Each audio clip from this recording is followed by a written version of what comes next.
there has been negative propaganda put out about me that's not true. Puff got one of the hottest DJs off of Hot 97 because she wanted to put up a picture of him getting his pants pulled down. When he grabbed his trunk to pull it down, some girls that was taking pictures. They took that picture and emailed it back to Wendy Williams. Or hip hop being closeted and having a plethora of kids to prove manhood that, you know, and denial of something that you shouldn't have to deny, which is your sexuality. Radio personality once upon a time, her name was Wendy Williams, and she was practically burned at the stake for talking about such. Let me tell you, it seems like Diddy's ex-bodyguard Gene Deal has been spilling some piping hot tea about what went on behind the scenes and at some of the parties when he was working with Diddy. And let me tell you, some of the things he's revealed are so wild, they'll make your head spin. According to Gene, there were places that Diddy would go where even his bodyguards weren't allowed to follow. But that didn't stop Diddy from getting the juicy gossip from the ladies he invited. And even though Gene never witnessed the darker side of hip-hop while working with Diddy, he definitely heard some crazy stories from those exclusive parties. Apparently, Gene once found himself in a sticky situation at one of Diddy's bashes. He saw men being lured by women, only to end up in some very compromising positions with white dudes. Yikes. And if that wasn't enough, Gene claimed that he knew what was going on in those Turkish houses, even though he wasn't allowed inside. He picked up some things from up here on my left side. And then he picked like quite a few of them down. I'm like, okay. He put them in the bag. So when I went by there and I looked up there and it said butt plugs. And I was like, hey, yo.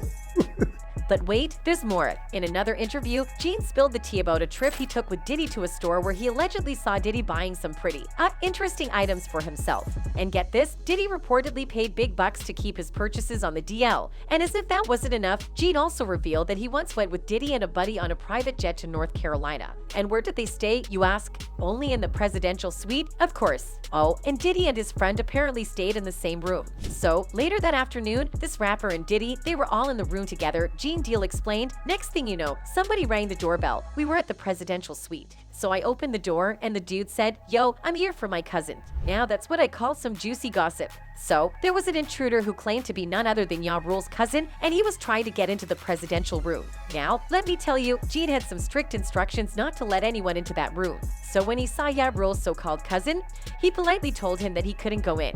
But here's where things get crazy. Even though Gene warned him that Ja Rule and Puffy were busy and wanted some privacy, the guy outside the door wouldn't take no for an answer. In fact, he even tried to muscle his way into the hotel suite. Can you believe it?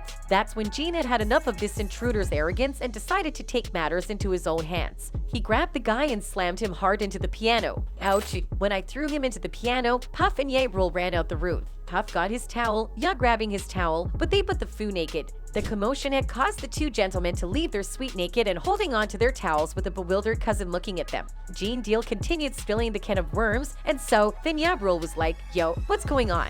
Yo, Gene, that's my cousin. When Puffy spoke to Gene about what had happened, the bodyguard explained that he had tried to get into the room that Gene was warning him not to. He said he tried to get in the room. I told him he couldn't get in the room. And Puff looked at Ya and Ya said, yo, you ain't want to go in that room cause it was a lot of freaky SH going on. Gene was more or less shocked about the largely freaky stuff statement, because it was funny seeing naked men in towels talk about doing freaky stuff together. Gene Deal recently spilled the tea about an encounter between Diddy and Tupac's fiancée, and let me tell you, it's a wild ride. As you may remember, there was a fierce feud going on between the East Coast and the West Coast, and everyone was trying to one-up each other. And while Tupac famously talked about an alleged encounter with a bad boy artist's woman, Gene Deal had his own story to tell about Diddy and Pac's fiancée, Kadena Jones. According to Gene's tale, Diddy was at an award show expecting to receive an award for Producer of the Year when nature called. But instead of making his way to the bathroom, Diddy decided to relieve himself right at the table. That's right, Gene claimed that Diddy took one of the pitchers on their table and peed in it underneath the table before putting it back like nothing happened. Gross, right? But wait, it gets even crazier. After Diddy's little bathroom break, Kadena Jones came over to chat with him. And while she was talking to him, she reached over and poured herself a glass of what she thought was a refreshing beverage from the pitcher. Little did she know, it was actually Diddy's ginger pee. Can you imagine? That's definitely a moment she'll never forget. Deal said she was about to drink it and another of Diddy's bodyguards, Wolf, stopped her from doing it. In a recent interview with The Art of Dialogue, Jean revealed some eyebrow-raising stories that will have you shook. First up, let's talk about the time Diddy allegedly peed in a pitcher at an award show. According to Jean, Diddy didn't want to use the toilet, so he relieved himself in the pitcher at the table. But wait, it gets even crazier. When Tupac's fiancée Kadada Jones came over to chat, Diddy and Jean were going to let her drink from the same pitcher that Diddy just peed in. Yikes! Thankfully, another bodyguard, Wolf, intervened and stopped her from drinking it. Can you imagine the horror if she had taken a sip?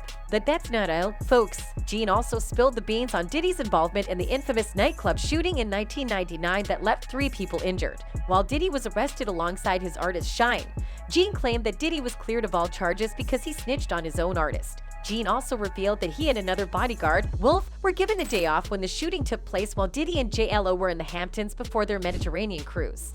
Sounds fishy, doesn't it? In conclusion, Jean Deal has given us some wild stories that will make your jaw drop. From Diddy peeing in a pitcher to snitching on his own artist, it's clear that Diddy's former bodyguard has no problem spilling the tea on what really went down behind the scenes. Jean shared details about the nightclub shooting incident involving Diddy and Shine in 1999. Deal revealed that he and Anthony Wolf were not present during the shooting as they were given the day off. Wolf received a call from Diddy informing him that he would be joining him at the club shortly, but Wolf tried to persuade him not to go. Wolf left a voicemail for Jean, who ignored it. Diddy and Jennifer Lopez arrived at the club later, and Diddy tried to take over the bar, which resulted in an altercation with another group. Deal speculated that Diddy got his charges dropped while Shine served time in prison because Diddy had someone to help him out. He claimed that all 3 of them were charged with the same offenses, but Diddy had a business move that allowed him to get off the hook. Deal also accused Diddy of snitching on his own artist and called him a killer and a user. In addition, he recounted an incident where Diddy urinated in a pitcher at a party and planned to have Tupac's fiancée, Kadada Jones, drink it, but Wolf intervened. Jean revealed that they came to Shine and they asked Shine for 20 racks cause they had somebody that was gonna make sure all of them got off because they were not going to agree to none of them charges, and they were on the jury stand. Jean also stated that the information he was giving came from the bodyguard that was there. Wolf and Shine never publicly admitted to that factor in the case. This came from Wolf.